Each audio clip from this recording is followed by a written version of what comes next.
like all my other songs, this song is also based on real life experiences. I think every person has their own distinct sound. So it's a very natural, simple process. Obviously it's not always positive, but I work very hard on writing these songs.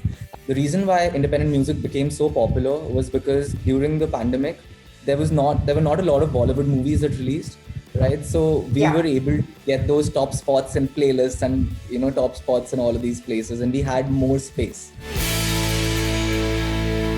This is the Radio City Indie Exchange, and I am extremely excited and happy for today's episode because we have none other than the new age singing sensation, Anuv Jain. Welcome, so. Thank you so much for having me, Vijay Lakshmi. Thank you so much. Well, I just saw, the YouTube views today on Gul, which is your latest track that you have put out barely a fortnight back, and we are already looking at 1 million. So congratulations, firstly, that are in order. I just want to ask, how did you think of doing this song? Because it's about something that not many people talk about. We live in such a practical world, and Gul reflects upon the fairy tale endings that we look for in our life. So, Yeah. firstly, what compelled you to write this song, and how did this song come about? Okay, so like all my other songs, this song is also based on real life experiences. I have gone Yeah, through everything that I've written about. So we all go through heartbreak, and we all go through things that certain things that do not work out for us, and we really wanted them to work out.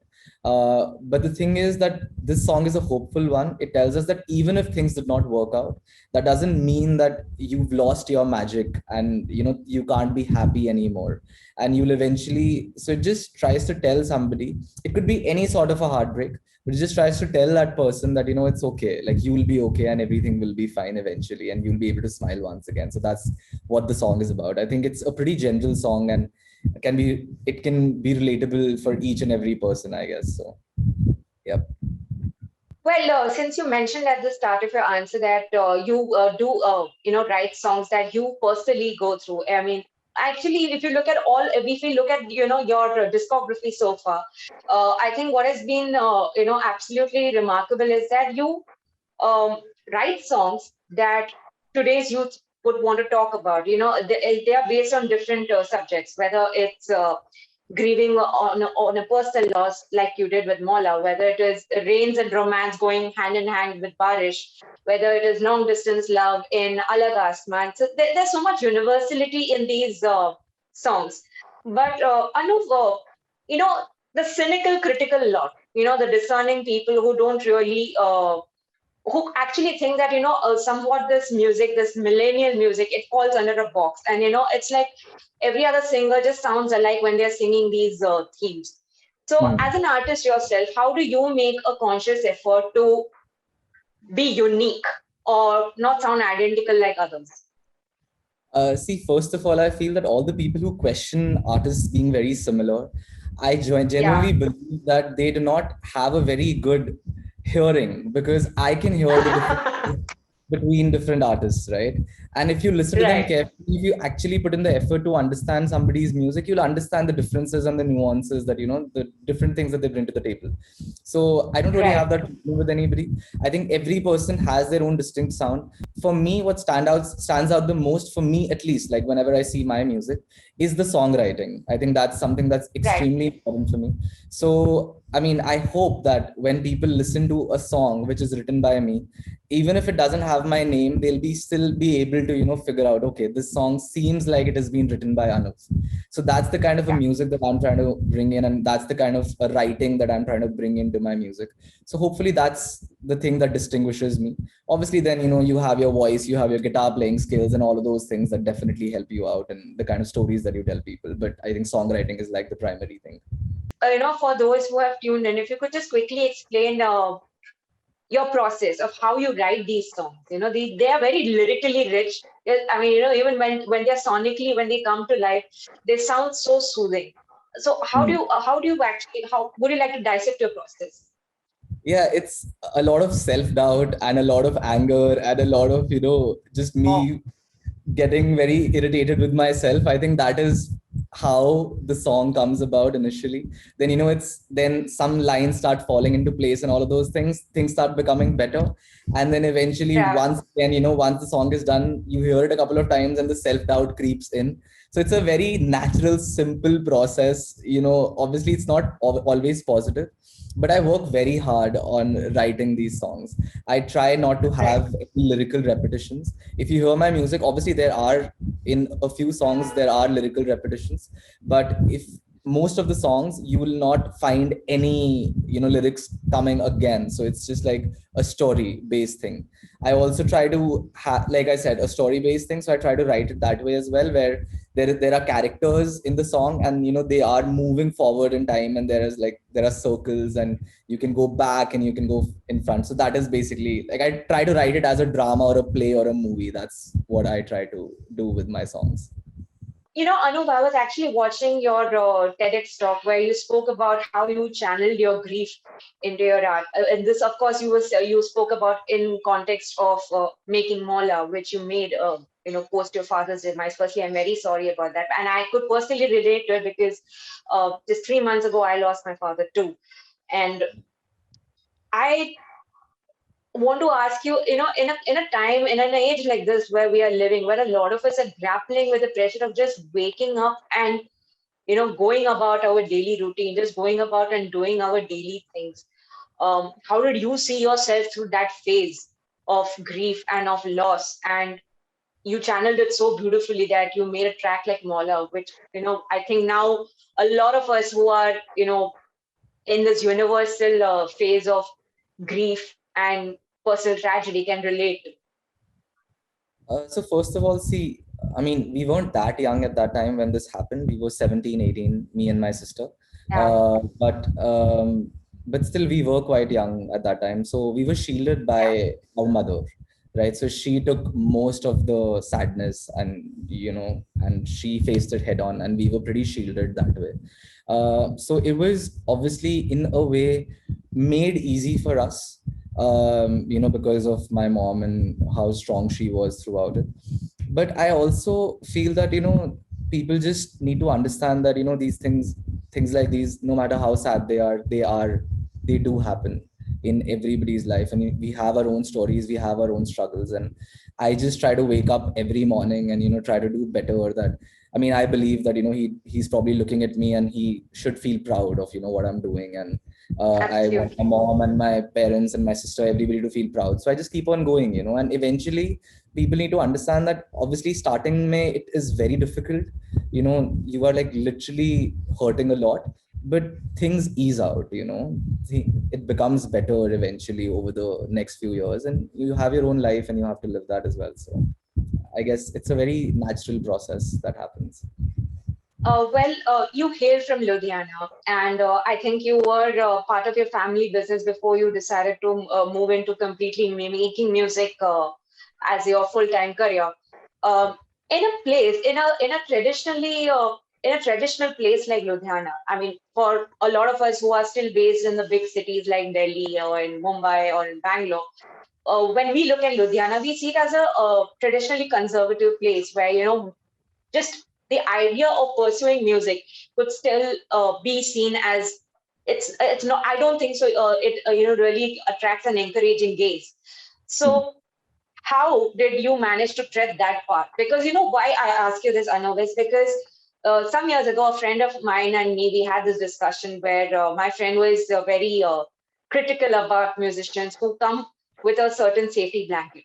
They think that, Mhm. oh, it because they have privilege, because they have a security blanket to fall back upon, which is Yeah. why they are very compelled to really pursue music independently. They don't really feel the need to, you know, approach labels or anything like that. But from your personal experience, I know you've done it without, the actual backing that and a young artist of your kind would need. So Mhm. for a lot of people who are watching this and who wish to actually tread the similar path, what would you like to tell them? See, like you said, I completely agree when you said that Ludhiana is a conservative city. The reason why that is the case is because it is actually a business city. Wherever you go, you'll Yeah, just, even amongst my friends as well, they're all businessmen, and their fathers were businessmen, and so were their grandfathers. They're like third generation in their businesses. And I was going to be the same right. person. But I always had this fondness towards music, and I got into it, but it was a very calculated decision. I started realizing that, Yeah, okay, I can make a career in music, or at least I can do it and still, be able to feed myself. That was the most important thing. And that is the reason, that is the time when I decided, okay, this is feasible for me to get into. So whenever I talk to somebody about getting into something as orthodox, I mean, it's not really that orthodox. I'm sorry, not orthodox, yeah, but something that's less orthodox anymore.